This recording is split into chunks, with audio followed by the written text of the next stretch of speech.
Avez-vous déjà été confronté à cette situation gênante pendant la prière et vous êtes-vous demandé ce qu'il fallait faire? Aujourd'hui, nous allons répondre à une question qui trouble beaucoup de musulmans. Que faire lorsqu'on dégage du gaz pendant la prière?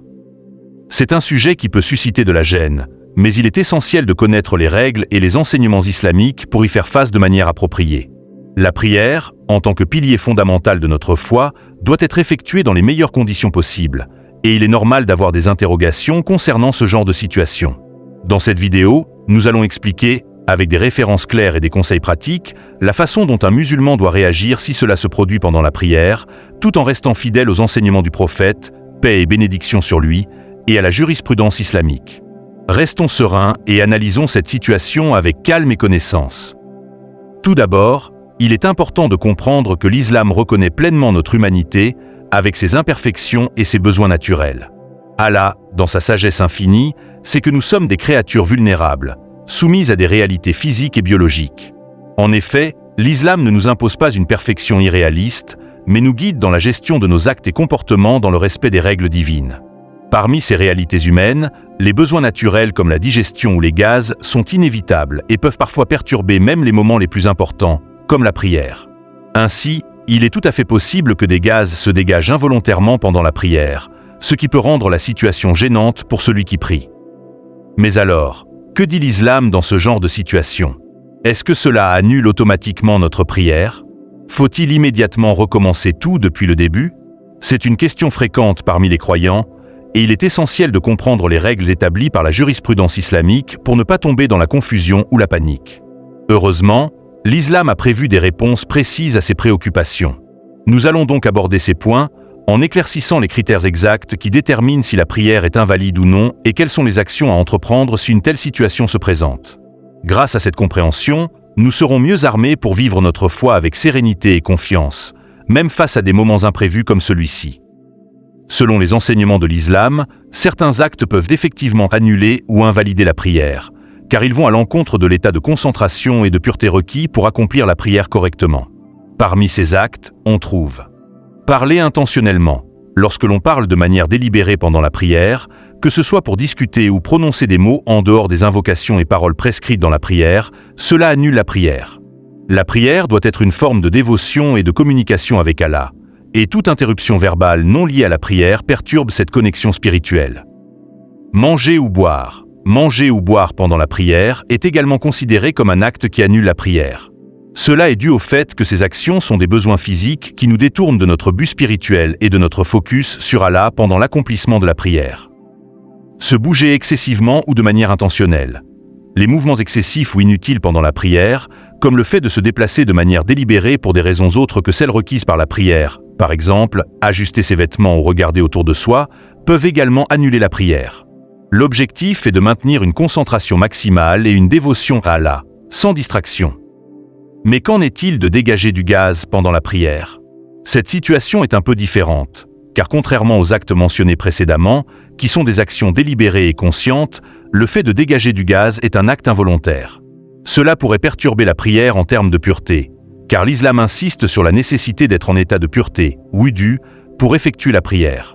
Selon la jurisprudence islamique, si un gaz est émis pendant la prière, cela annule l'état de pureté du pratiquant, et par conséquent, la prière devient invalide. Cependant, il est important de noter que cela ne signifie pas qu'il faut tout recommencer depuis le début de la prière, mais plutôt qu'il faut se relever, faire un nouveau wudu, ablution, et recommencer la prière à partir du début. En effet, l'islam prend en compte la nature humaine, et même si la situation peut être gênante, elle ne doit pas être un obstacle à notre dévotion ou à notre pratique. Le prophète Mohammed, paix et bénédiction sur lui, a souligné l'importance de la purification avant la prière et a précisé que toute situation affectant cette pureté nécessite une rectification avant de poursuivre. La réponse dans la tradition islamique.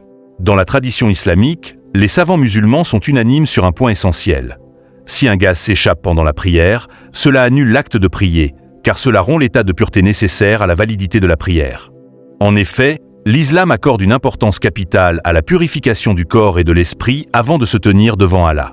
Le prophète Mohammed, paix et bénédiction sur lui, a dit dans un hadith authentique, « Lorsque l'un de vous dégage du gaz, qu'il cesse de prier et recommence la prière. » Sahih al-Bukhari, Sahih Muslim. Ce hadith est un guide direct pour les musulmans dans ce type de situation. Il nous rappelle que la pureté physique est indispensable à la validité de la prière. Cela signifie que lorsqu'un gaz s'échappe pendant la prière, il y a une rupture de l'état de wudu, ablution, et la prière devient invalide. Le prophète Muhammad, paix et bénédiction sur lui, a souligné la nécessité de reprendre l'ablution car l'émission de gaz annule la pureté. Il a spécifiquement recommandé de rompre la prière, ce qui peut paraître perturbant, mais cela est en réalité une manière de maintenir l'intégrité spirituelle de l'acte de prier. Le processus à suivre. Rompre la prière. Lorsqu'un gaz s'échappe, il est conseillé d'arrêter immédiatement la prière. Se nettoyer, faire les ablutions. Après avoir rompu la prière, il est nécessaire de refaire les ablutions, wudu. Les ablutions sont un acte de purification qui permet de rétablir l'état de pureté requis pour accomplir la prière correctement. Recommencer la prière. Une fois les ablutions effectuées, il faut recommencer la prière du début, comme si c'était la première prière de la journée. Cela permet de garantir que la prière est accomplie dans les conditions de pureté et de respect qui sont attendues de tout musulman. Cette réponse dans la tradition islamique montre à quel point le souci de la pureté et de la concentration dans la prière est primordial.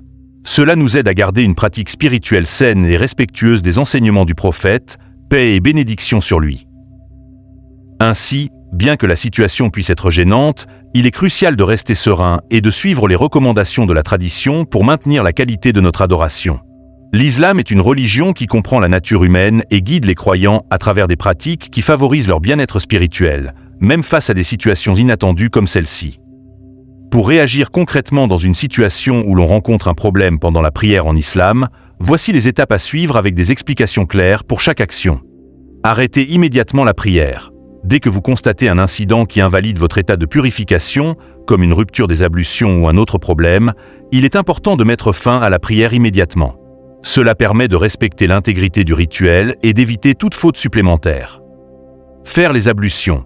Après avoir interrompu la prière, il est essentiel de refaire vos ablutions, wudu, de manière complète. Cela vous assure d'être de nouveau dans un état de pureté, requis pour la prière.